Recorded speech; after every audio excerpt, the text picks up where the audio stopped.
and welcome to the GSMC Book Review Podcast, brought to you by the GSMC Podcast Network. I am your host, Sarah. It's Tuesday, which means another author interview. I am always delighted to be with you on these days to share authors and books with you. As we get started, I do want to remind you, as I always do, to please help out that algorithm, like, follow, subscribe on whatever platform you're either listening to or watching this episode on. Really does help. Something else you can do if you want to support not only the network, but not only the podcast, but the network as a whole, is to go to gsmcpodcast.info. There you can leave a tip or a donation. If you want to leave a question or a comment, I'm always happy to engage with those as soon as the next episode, at least after I receive them. So please do leave me any questions you might have. But again, if you want to help in a monetary fashion, you can do so by going to gsmcpodcast.info.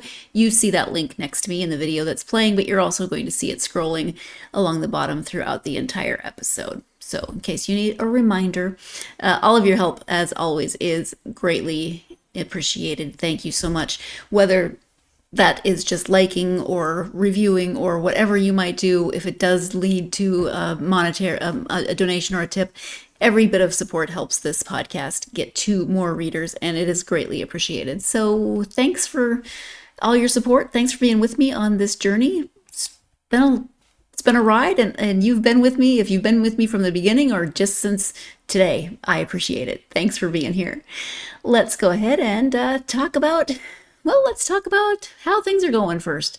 It's Tuesday. It rained over the weekend. Now, that doesn't seem weird, except that it never rains here this time of year. We need the moisture, so appreciate that, but it was just very, very weird. Was not expecting rain last week when I looked at the forecast and thought, oh, well, that's different. At any rate, it was nice to have the rain. We didn't have plans for the weekend anyway, so those plans weren't ruined.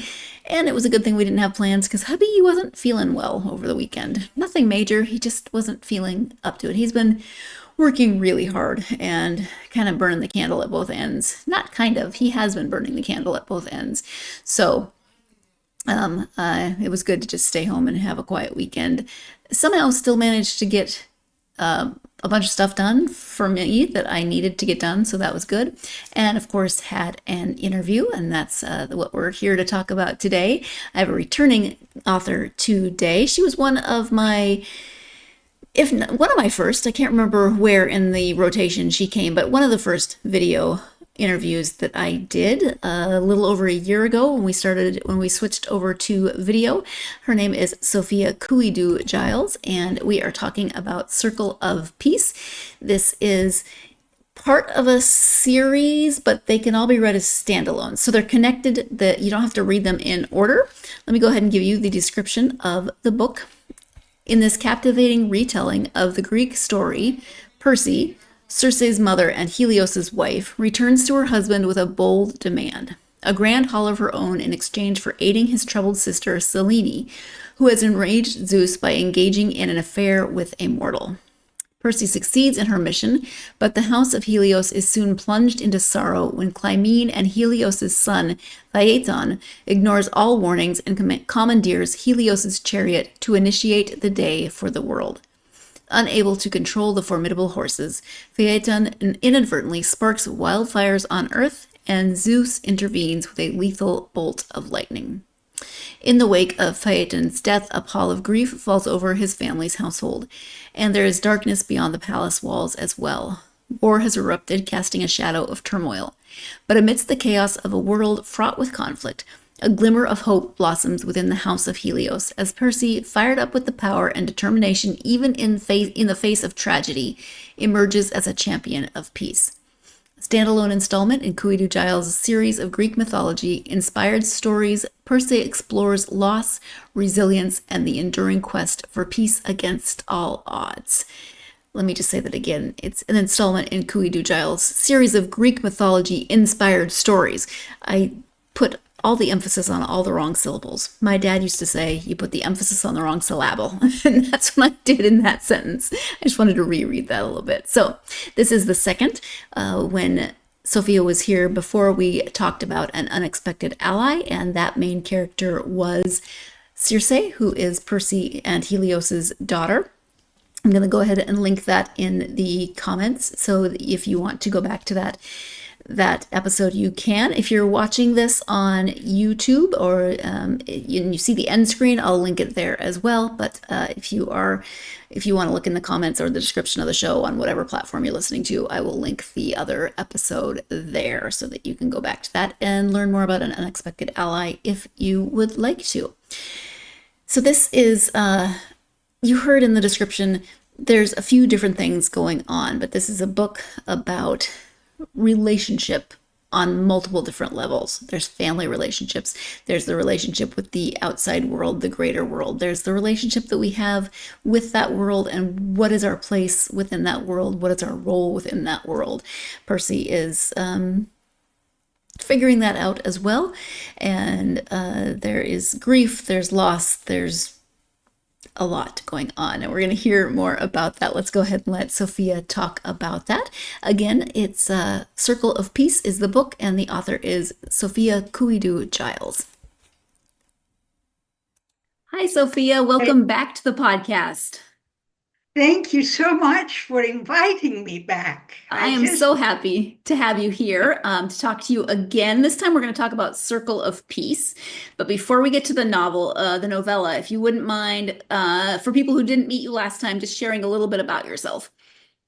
Oh, well, I come with an accent, and my accent is Greek.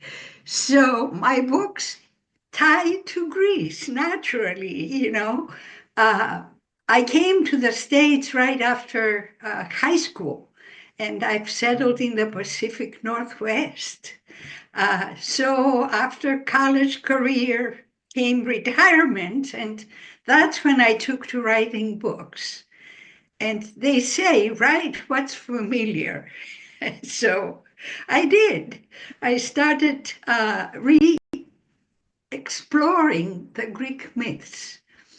And I can blame other writers for getting me there, because I started reading like Madeline Miller, her Circe, and Helen Barker and Natalie Haynes, and discovered there is a whole lot of literature in that realm. So that's what got me here with Circle of Peace this time. And last time you were here, we talked about a similar book. That one was with Circe, you mentioned. And this is, you could read them as a series, but you can also read them as standalones. So you don't necessarily have to have read the first one. But this one is about Perse, who is Circe's mom. Can you give an overview of the story? Yes, Circe. I was just curious to explore her relations, and that's how I'm connecting my books. I just deal within the family, who knows whom, who is married to whom, who is brother, who is sister, who's kids, nieces, nephews, that sort of connection. So in An Unexpected Ally, which is my first book that you were mentioning, I did explore the relationship between Circe and her mother. And in that book, it was kind of not a very good one, challenging. The two women were just challenging each other. But then it occurred to me, do we really know our mothers through and through? There is aspects of our moms that we discover and think about maybe later in life, or we may never know. Well, in the new book, Circle of Peace, I do show the two women, and they do find out a different side of their personalities. What attracted me to Perse for having her be a heroine is that she's married to the sun god, Helios. Well, a sunny relationship. It had to be something sunny in the world. And I wrote that during the Ukrainian war. Mm-hmm.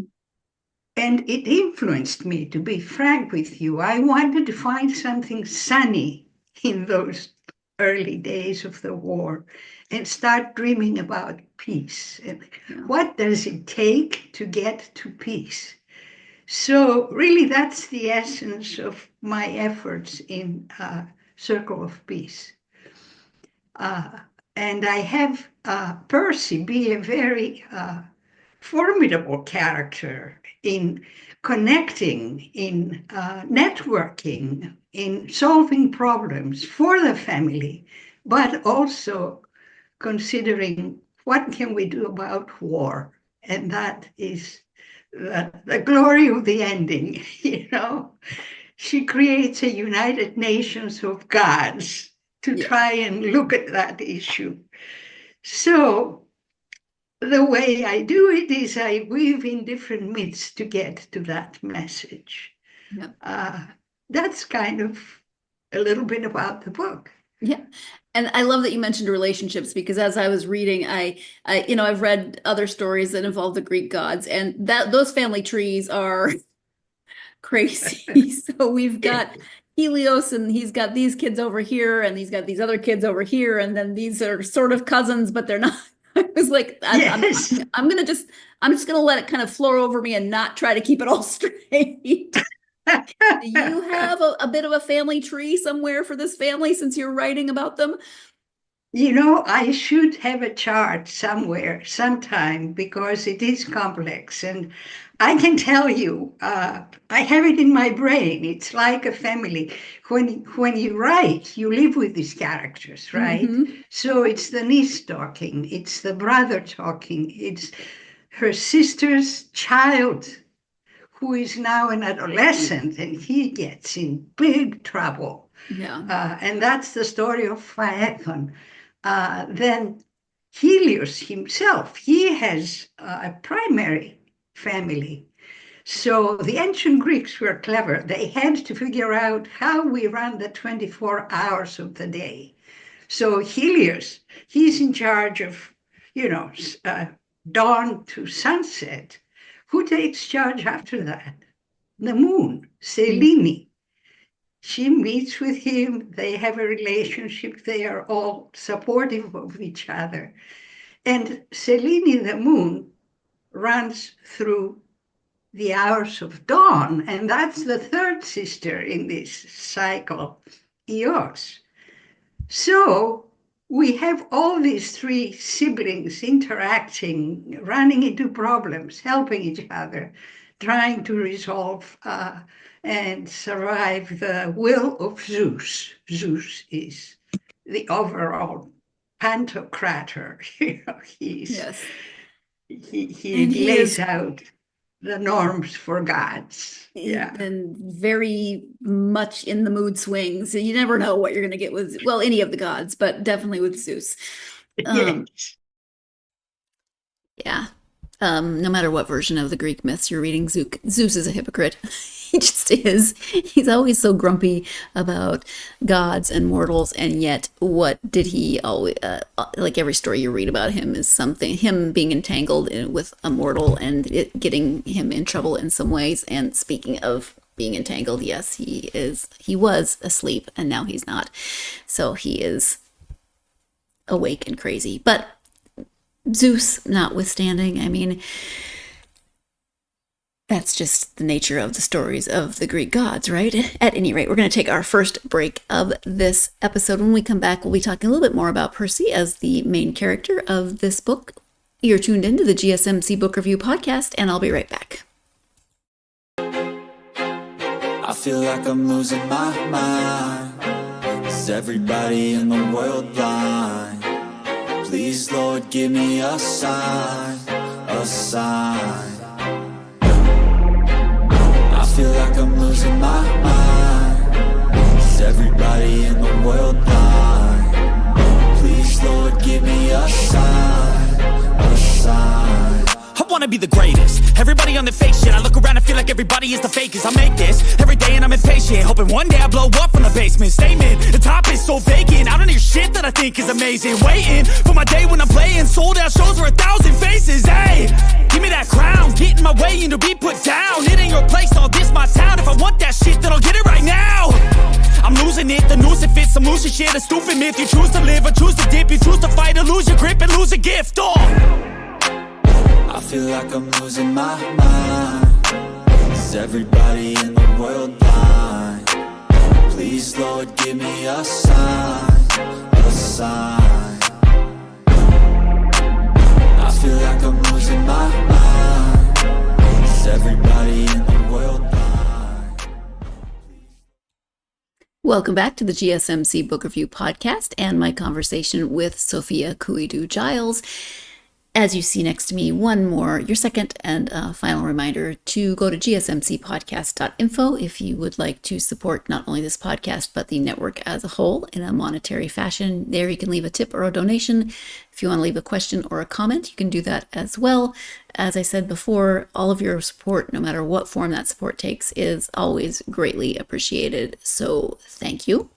Before the break, Sophia was talking about the many different storylines that come together to create the book as a whole, and one of those involves the siblings of Helios, Selene, and Eos, and Selene's relationship with a mortal is what we were talking about right before the break, and how that triggered Zeus, and he's part of the storyline is figuring out what to do about that situation because Zeus is now mad at the whole family. But let's go ahead and return to the conversation with Sophia. Let's talk a little bit more about Perse as the main character. You've mentioned a little bit about her. She is formidable. She is, she does a lot of networking. She's got plans in place. But what about her do you think will resonate most with readers? I think because we have friends walking on earth that carry these same characteristics. They are decisive, they have goals in life, they have faults, they have values they go after.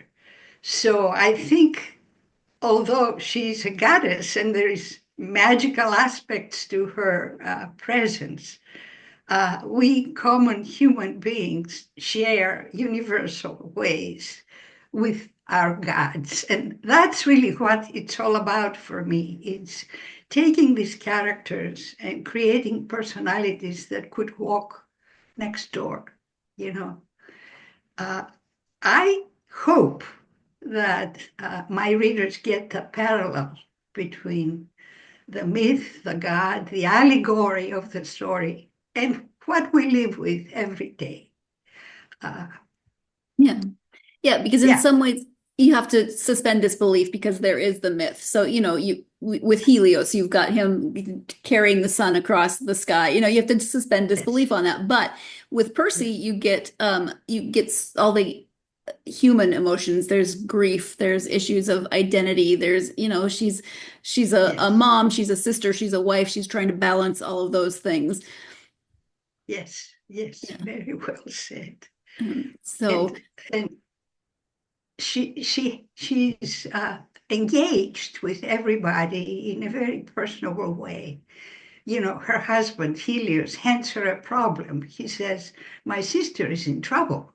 Can you do something about this? And she bargains with him. She says, well, if I do it, you've got to give. You've got to do something for me. Yes. And what does she want? She wants a great hall, an assembly place for people she shares values with. And they are mostly female goddesses that she's thinking of in the beginning. And Helios is reluctant. He says, what the heck? We have a great hall already. You're just not making any sense. So there is a little bit of a rub in the relationship, about the need for a separate agency, a recognition of the female thread in the book. But she is determined, and she does take on the problem that Selene has. And that's the second myth that I use in my story, which is part of the fun of writing these books. You just kind of read and come around, this myth and that myth and the other. And all of a sudden, one clicks. So Selene's myth is that she was engaged with Endymion. Endymion is just a shepherd, but they have a relationship, a strong relationship, where every night Selene stops at Endymion's mountain and visits with him. And she has 50 children with him. Speaking of family trees, yeah. At any rate, what is the rub here is that Zeus doesn't approve of these relationships. A god to a human, although that's all he does. I mean, he goes everywhere and does everything. That is not approved by Zeus.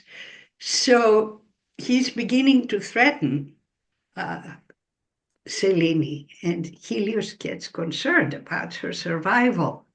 And that's when he invites his wife to help resolve this dilemma. He doesn't want to see his sister harmed, although he buys some of these dictums of Zeus, you know, the relationship he doesn't approve of, but he wants to protect his sister. And at that point, Perse discovers that she has a way of demanding this great haul if she can solve this. And she goes to work. And the way she works through it is through networking. Who can tell her what's really going on? Well, maybe Hecate, a goddess that is related to magic and foresight and so forth. Maybe it's her sister, Clymene. Clymene lives in the palace with them, and she has a relationship with Helios too. So she goes to work and she starts talking to Helios' sisters.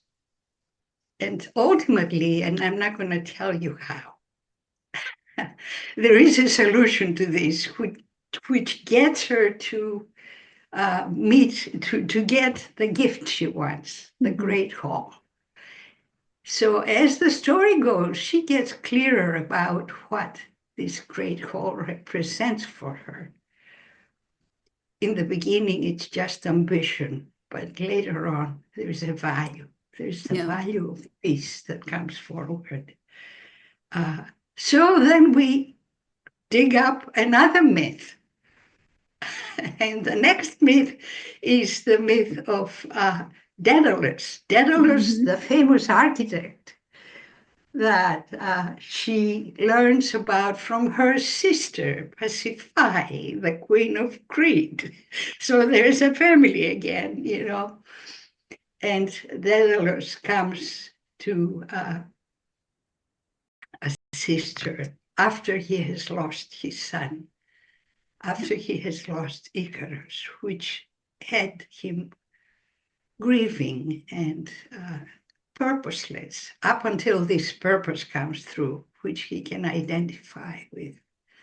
So he comes and he builds this wonderful amphitheater, which I think I got that notion from the gardens of Baghdad, descriptions from that. But I wanted it to be an open air kind of thing where gods could come and go and meet and discuss things. And that is where the hope of peace blossoms. Yeah. That's where Zeus watches this huge assembly and he says, do you suppose there's something to what they want to accomplish? And that's where the book leads. Yeah. So we're segueing to another break with Zeus. He's still being mercurial. Maybe he's, I can still say he's being a hypocrite, but in this case, he's definitely hedging his bets the way the scene, one of the last scenes plays out in this book. Zeus is definitely hedging his bets. And now I have the old man. So this is Chalupa, who doesn't often show up in videos, but the baby is driving him crazy. So he came over for some snuggles, and hopefully they aren't going to fight now. But they're going to fight now. We are going to take that second break and hopefully they'll settle down. But when we come back, we will be talking about relationships, as I mentioned at the beginning, and how they help to shape this narrative. You're tuned into the GSMC Book Review Podcast, and I'll be right back.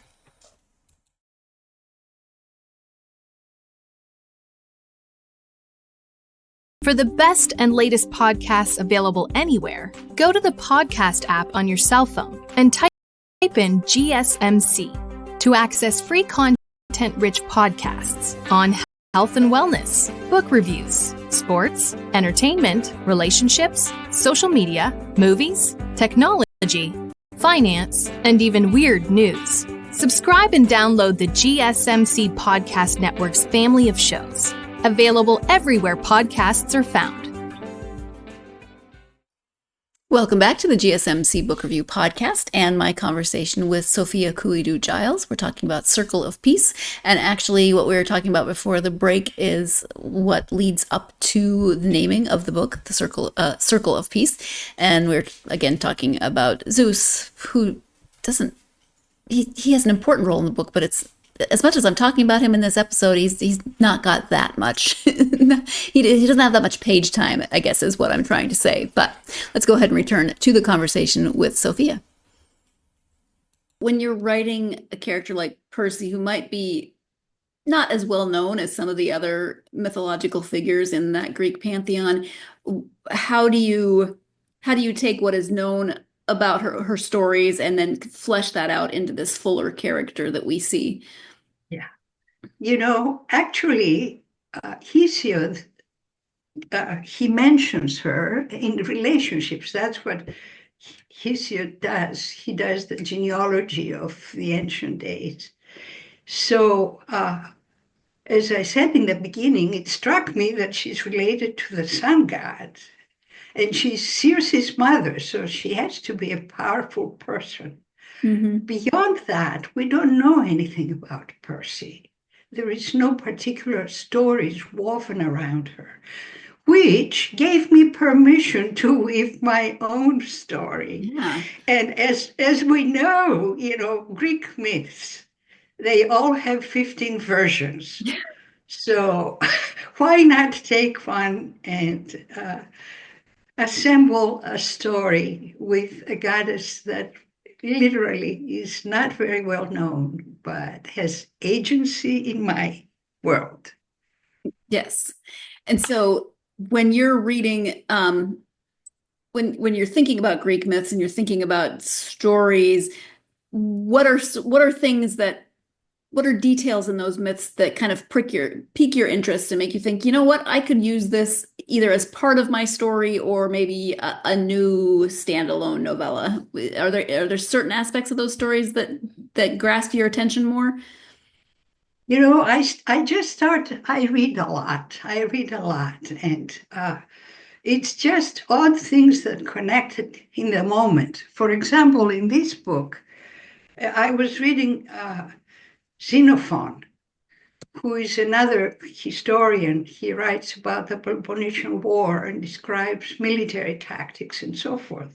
And he has an extensive piece about horses, how to choose a horse, how to train a horse, how to use them in battle. Extensive detail.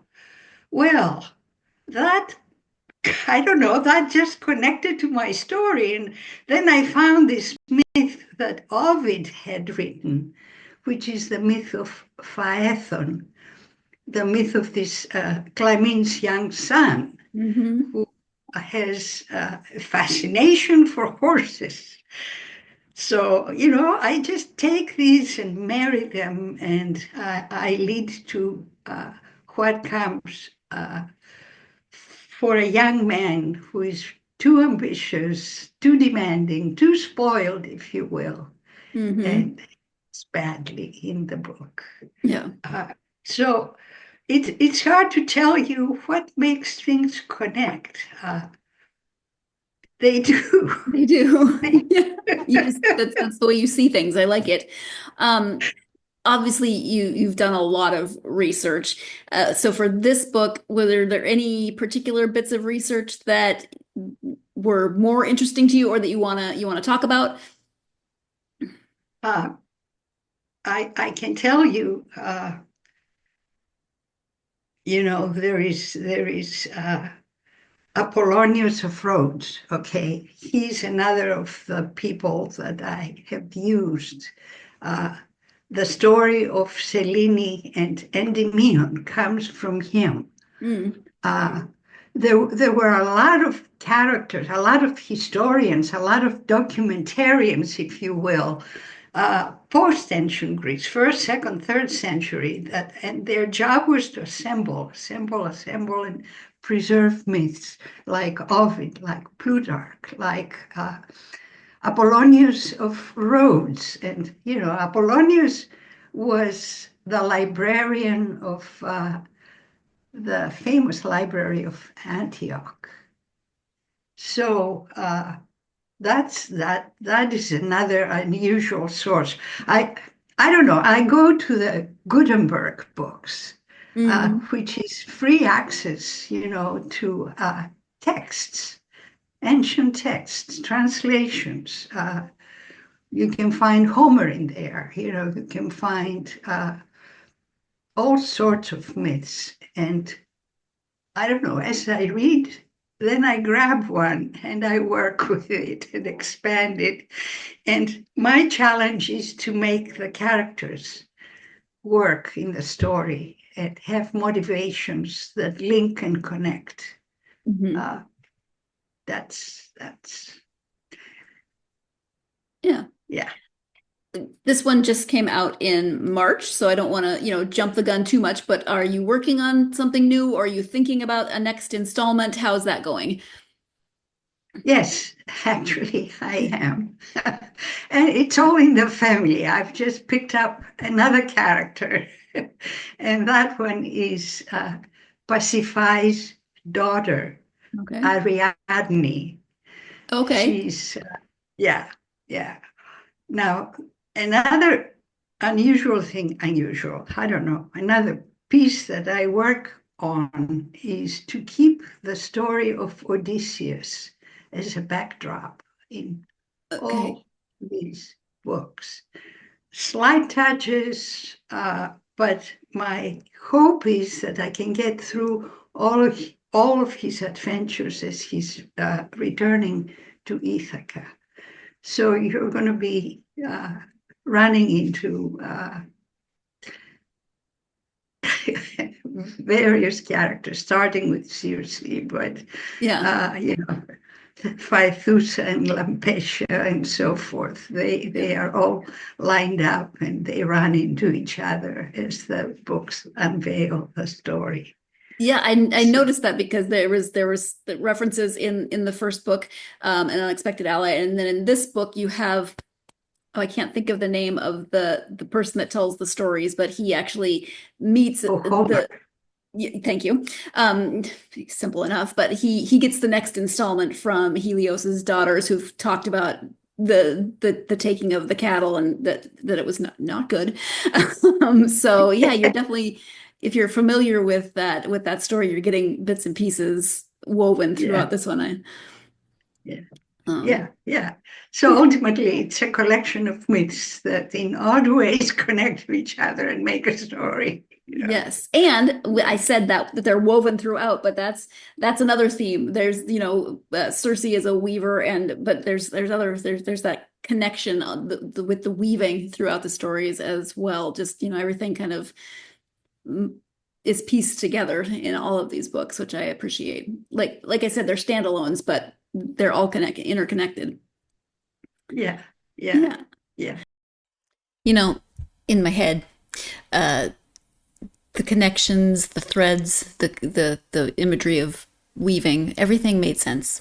It was a perfect metaphor. It wasn't even a metaphor. Maybe it was a metaphor. I don't know. See, now I can't do it again.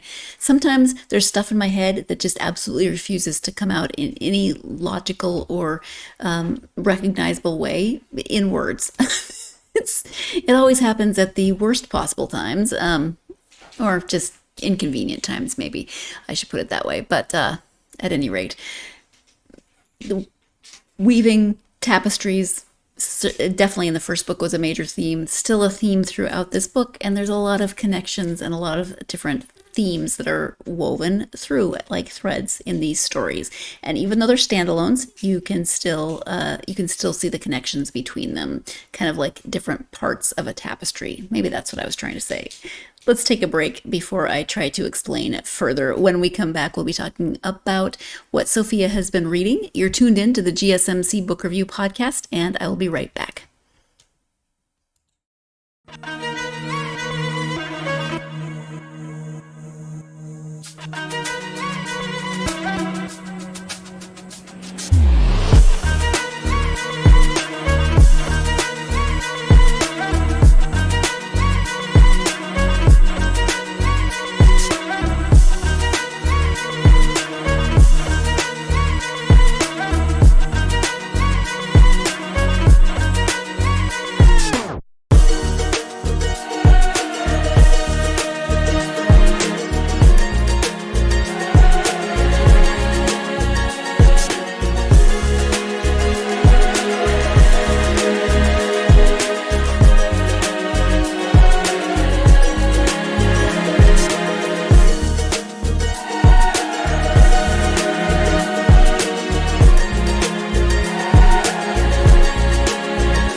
Welcome back to the GSMC Book Review Podcast and the conclusion of my conversation with Sophia Kouidou-Giles. Before the break, we were talking about connections between the stories, not only the two that are out, but the one that Sophia is currently working on. Let's go ahead and wrap up that conversation. You said you're always reading, so what have you been reading lately? Well, I belong to a book club, so I read things other than mythology and literature of mythology. But the last meeting we had, I recommended Circe, Madeline Miller's Circe. Okay. I had a lovely time talking with him. Let's see, Tom Lake is another book that I'm in the middle of right now. And I'm listening to it as an audiobook. It's just a good way to relax as I walk. And I love the narration of, what is her name? Oh, come on. She's a very famous actress, and she just does all the voices and all the characters in wonderful ways. It's like you can watch them, play, act. So, variety. But, there's a lot of books to read. I just love going out there. I like going to launch events. Fellow authors here in Seattle who present their books and just listen, because everyone, their personas and what they choose to write about and all of that is just fascinating. Yeah. Besides, they are lovely people, Yeah. Yeah. There's so many books, and that's why I like doing what I do, because I get to talk with lots of different people and read things that I might never have heard of otherwise. And it's just good. And I love to hear people talk about their books, because you get to see why they're interested in what they write and why they write, so I agree. But there's not too many books, but there's more books than I will ever in multiple lifetimes get to read. That is true. That is so true. Yeah. You mentioned audiobooks, and I don't remember, are your books available, or will they be available as audiobooks? An Unexpected Ally is available. Okay. Circle of Peace, I have not gotten around to getting that done. So that's where that stands. Okay. Yeah. Okay. Yeah. Thank you. Yes. Let's see. If people want to know more about you and the books, I know you have a website, so if you can share the website and then any other place like social media that they can find you. If you run my name, SophiaKouidou-Giles.com, that's how you get to the website. I'm pretty active on Facebook also. Again, my name, Sophia Kouidou-Giles. And where else? Contentedly is an odd website where I have segments of my writing, other kinds of articles. There is also, let's see, Blue Sky is a new way of connecting. So I have a presence there, and I focus on a lot of sites, ancient Greek ruins and museums and that sort of thing in that particular venue. What else? I don't know. That's a good start for people. I appreciate that. Just while you were talking, I was thinking in your acknowledgments, I think in both books you mentioned your grandsons and their interest in the Greek myths. And so what are their thoughts on the new installment? Oh, I don't think they have read that one yet. But my devious ways is for the younger one to get classics in graphic novels, but they are all about Greek gods and Greek stories. Yeah. And the older one, he's reading.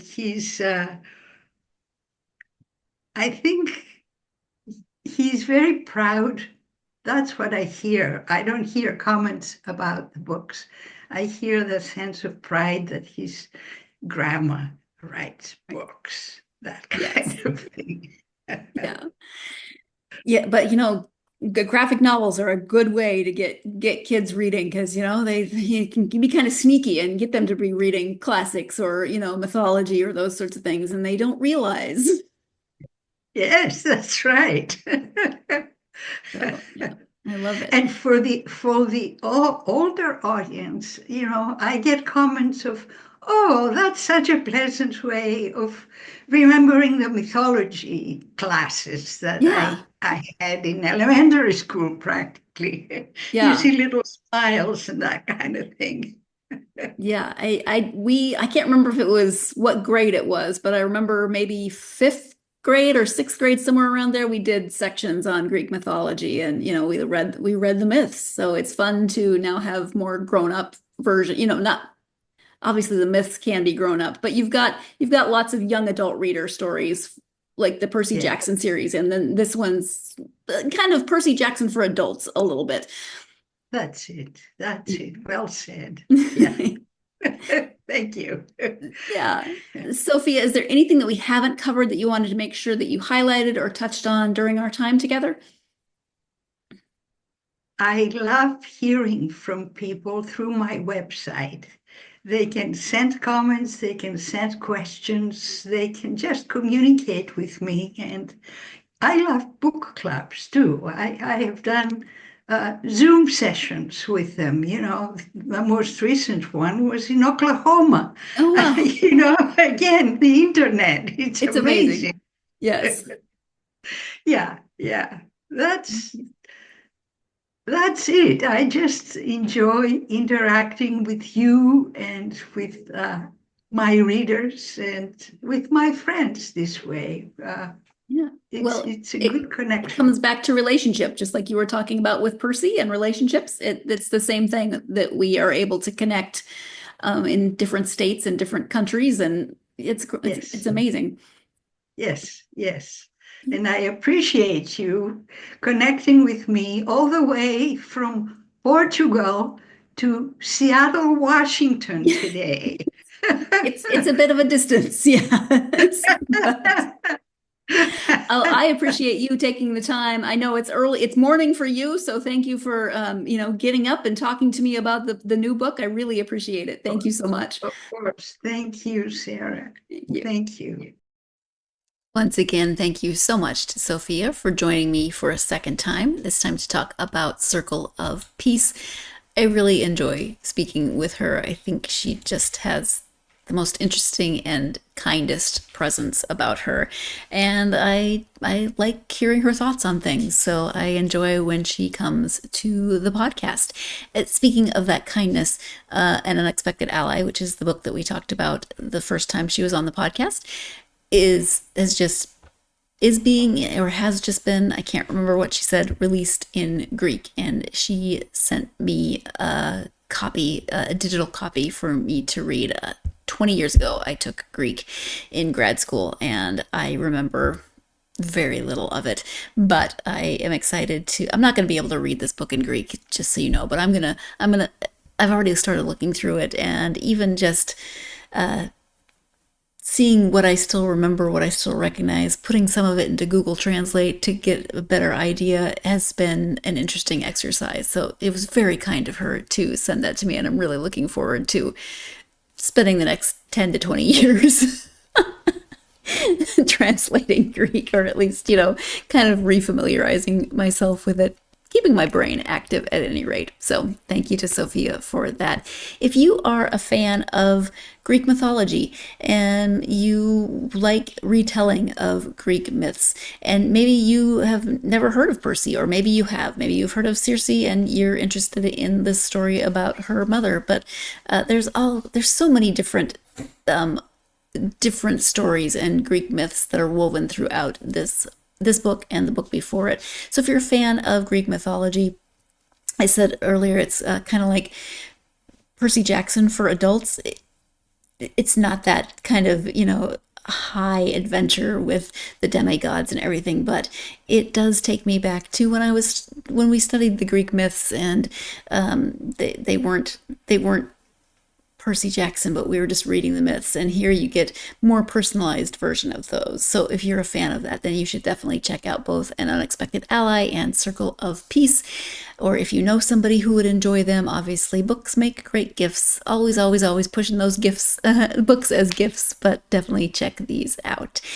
I thank you for joining me for this episode. I hope you'll join me for the next episode and my next interview, which will be with clicked on the wrong thing. I apologize. That will be with Ziva Bukai, and I'm gonna make sure I pronounce her name correctly. Next week when I speak to her, we'll be talking about her debut novel, The Anatomy of Exile. This book it takes place in the 60s. It starts in the 60s in Israel, and then the family moves to New York. So you get themes of obviously exile, of identity, of relationship, a lot of different layers in this. So I'm really looking forward to speaking with Ziva about this book. So I hope that you will join me for that episode. In the meantime, of course, if you enjoyed this podcast and you would like to help the algorithm, I always appreciate it. You can do a few things: like, follow, subscribe. As I said at the beginning, whether you're listening to this podcast or watching it, you can like, follow, subscribe on whatever platform you're listening to it or watching it on. Helps the algorithm. Leaving a review really, really helps the algorithm, especially a positive review. Thank you so much. Any engagement helps, but a positive review really does get this podcast out to more readers, and I thank you for that. And if you're on social media and would like to follow the podcast there, you can find it on Facebook, X, Instagram, TikTok, Blue Sky, and I look forward to hearing from you. If you find the podcast, you get me by default, and I'm happy to engage in conversation, engage with questions, comments, etc. I really hope you're having a great week so far, and that the week continues to go well for you. But you know what I'm going to say next. Whatever that week is presenting you with, I hope it also presents you with plenty of opportunities to get yourself lost in a good book. Thank you so much, and I will talk to you next time.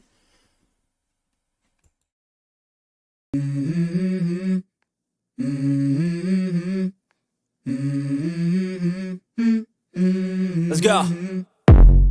I wake up to a little bit of drool on my pillow, feel like it's gonna be a bad day. Yeah, I'm tired of shit, and the coffee ain't hit yet, damn, ain't that great. I don't wanna go to